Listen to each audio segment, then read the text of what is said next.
All right, so you're here with another podcast, and I decided to do my assignment on choice number one, which was choose this day whom you will serve.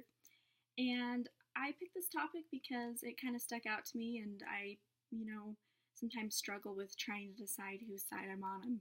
I've always kind of been a fence sitter in my life. Sometimes I'm all about God, and sometimes I'm like, no, I like the world a lot better. And I think it was a good reminder for me to kind of reflect back on past experiences I've had when I've trusted in the Lord and how successful those experiences were, which is ultimately kind of the thing of our assignment.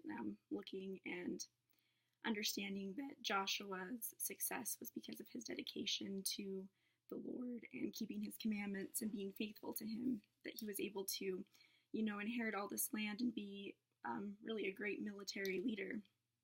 And, that was kind of a big his last address to his people was to keep the commandments and stay faithful to God, because if you don't, you will perish. A lot like the other lands that they conquered and everything.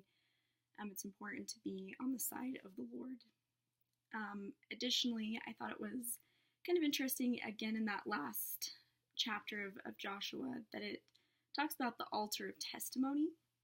And it wasn't an altar of sacrifice or anything, but an altar of testimony. And it kind of just made me reflect on a little bit of like, what do you have in your house? Like, what shows that, even if you're not saying your testimony, like, what is your own kind of personal altar? I'm kind of into decorating it a lot. And, they kind of built this altar to show that they were the Lord's people.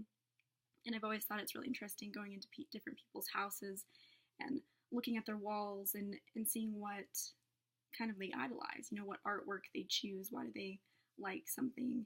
And it kind of reminded me of like, well, like, what do I have in my room that signifies that I am the Lord's people.